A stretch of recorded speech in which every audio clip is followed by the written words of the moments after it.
ሰላም የተከበራችሁ ተመልካቾች፣ በዚህ ቪዲዮ የምናየው እንግዲህ ስለ ፈርቲላይዜሽን ወይም ስለ ጽንሰት ይሆናል ማለት ነው። እናንተ ለዩቲዩብ ቻናሉ አዲስ ከሆናችሁ ሰብስክራይብ፣ ላይክ እና ኮሜንት ማድረጋችሁ እንዳይረሳ። ምክንያቱም አዳዲስ ጠቃሚ የሆኑችን ቪዲዮዎችን በዚህ ዩቲዩብ ቻናል በምንለቅበት ጊዜ እንዲደርሳችሁ ሰብስክራይብ አድርጉ፣ ላይክ እና ኮሜንት አድርጉ። ወደ ቪዲዮችን እንሄዳለን ማለት ነው። እንግዲህ ፈርቲላይዜሽን የሚፈጠረው እንግዲህ ሴክሹዋል ኢንተርኮርስ በሚደረግበት ጊዜ የስፐርም እና የእንቁላል መገናኘት ፈርቲላይዜሽን ተብሎ ይጠራል ወይም ጽንሰት ተብሎ ይጠራል ማለት ነው። ስለዚህ በሰው ልጅ ላይ ጽንሰት እንዴት ይፈጠራል ወይም ጽንሰት እንዴት ይከናወናል የሚለውን በአጭሩ በዚህ ቪዲዮ እናያለን ማለት ነው። እንግዲህ ሴክሹዋል ኢንተርኮርስ በሚደረግበት ጊዜ የሚሊዮን ኦፍ ስፐርም ሴል ወይም በሚሊዮን የሚቆጠሩ ስፐርም ሴሎች ወደ ሴቷ የሪፕሮዳክቲቭ ኦርጋን ወይም የመራቡ ክፍል ይገባል ማለት ነው።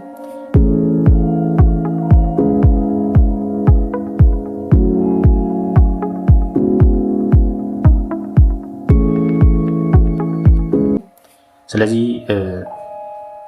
ሚሊዮን ኦፍ ስፐርም ሴል ወደ ፎላቪያን ቲዩብ ወደ ዩትረስ በዩትረስ አድርጎ ወደ ፎላቪያን ቲዩብ ሙቭ ያደርጋል ማለት ነው።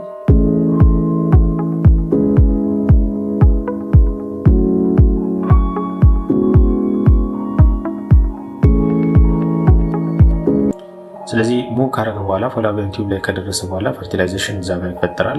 ፎላቪያን ቲዩብ ኦቪዳክት ቤሲካሊ አምፑላ በሚባለው ቦታ ላይ ፈርቲላይዜሽን ወይም ጽንሰት ይፈጠራል ማለት ነው። ከዛ ውጭ ያለው እንግዲህ ፈርቲላይዜሽን ሊፈጠር አይችልም ወይም ጽንሰት ሊፈጠር አይችልም ማለት ነው። ምክንያቱም ለዛ የሚሆን ምቹ የሆነ ቦታ የለም ማለት ነው። ለምሳሌ ፒኤቹን ቴምፕሬቸር ሌሎች ኮምፈርቴብል የሆነ ዞን ስላልሆነ ጽንሰት ዩትረስ ላይ ወይም ማህፀን ላይ፣ ጽንሰት ቬጂና ላይ፣ ጽንሰት ኦቫሪ ላይ፣ ጽንሰት ከፎላቪያን ቲዩብ ውጭ ላይ ሊፈጠር አይችልም ማለት ነው። ቢኮዝ ምቹ የሆነ ኢንቫይሮንመንት ስለሌለ ማለት ነው።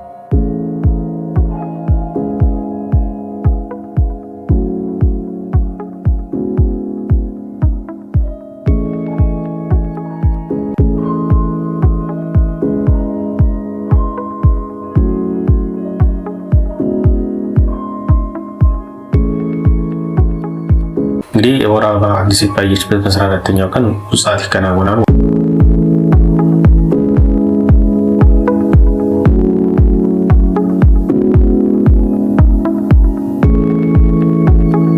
በየወሩ ከእያንዳንዱ ከግራና ከቀኝ አንዳንድ እንቁላል ይለቀቃል ማለት ነው። ይህ እንቁላል በሚለቀቅበት ጊዜ እንግዲህ ቀጥታ ወደ ፎላቪያን ቲዩብ ይገባል ማለት ነው። ወደ ፎላቪያን ቲዩብ ሙቭ በሚያደርግበት ጊዜ ደግሞ የስፐርም ሴል ወደዛ ሙቭ ያደርጋል። ከዛ በኋላ አንድ ስፐርም ሴል እና አንድ እንቁላል ሴል ሚክስ ይሆናል ማለት ነው። ወይም አንድ ስፐርም ሴል ወደ ኤግ ውስጥ ብሬክ አድርጎ በመግባት ፈርቲላይዜሽን ይፈጠራል ማለት ነው።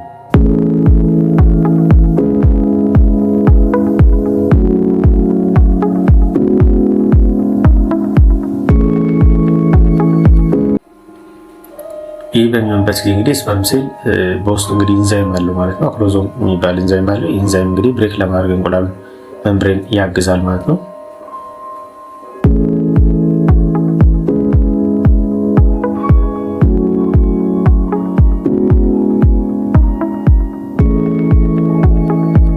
ብሬክ አድርጎ ከገባ በኋላ እንግዲህ ቴሉ ተቆርጦ በመግራት ውስጥ ላይ ያለው ኒኩለሱ ሚክስ ያደርጋል ከእንቁላሉ ኒኩለስ ጋር ማለት ነው።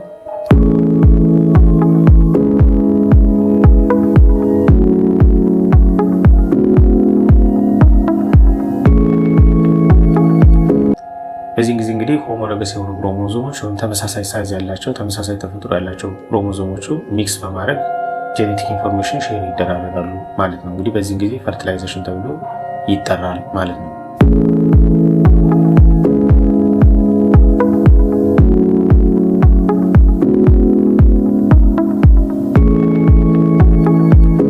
ከዛ ውጭ ያሉት እንግዲህ ስፐርም ሴሎቹ ወደ ውስጥ መግባት አይችሉም። ፕሮጀስትሮን ወዲያውኑ ፕሮዲስ በመሆን መምብሬኑ ወይም የእንቁላሉ መምብሬን ስትሮንግ እንዲሆን እንዳደረግና ፕሮቴክት እንዲሆን ያስችላል ማለት ነው። ከዛ ውጭ አንዱ ከገባ በኋላ ወይም አንድ ስፐርም ሴል ወደ ውስጥ ከገባ በኋላ ከዛ ውጭ ፈርቲላይዜሽን የሚሆን እንቁላል ወደ ውስጥ ምንድነው ስፐርም ሴል ወደ ውስጥ መግባት አይችልም ማለት ነው። ምክንያቱም ፕሮቴክት ይደረጋል ማለት ነው።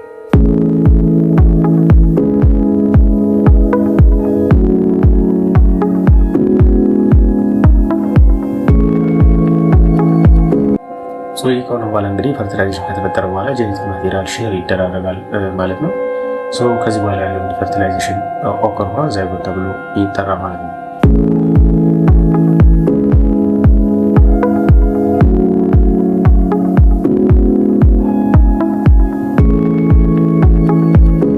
ዛይጎት ከተፈጠረ በኋላ እንግዲህ ይሄ ዛይጎት የተፈጠረው እንቁላል ወደ ኦቪድ ዩትረስ ወደ ማህፀን ያደርጋል ማለት ነው።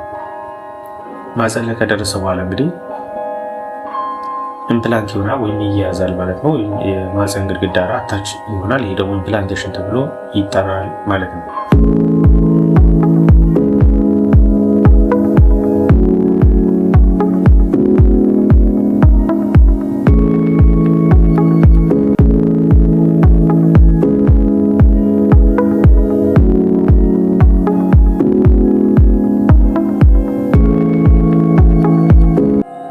ስለዚህ ፈርቲላይዜሽን የሚፈጠረው በዚህ ሁኔታ ነው ማለት ነው። እንግዲህ ፕሮጀስትሮን እና ኦስትሮጅን የሚባል ሆርሞን አለ። እነዚህ ፕሮጀስትሮን እንግዲህ የእንቁላሉ ላይ የሚገኝበት ዩትረስን ምቹ የሆነ ኢንቫይሮንመንት መፍጠር መቻል ማለት ነው።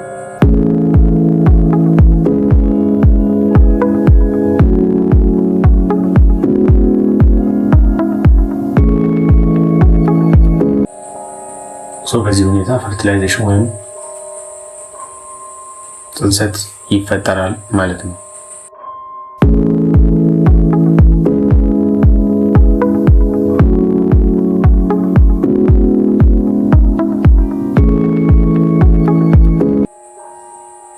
እንግዲህ ፈርቲላይዜሽን የሚፈጠርበት ጊዜያት ወይም ፔሪዮዶች አሉ።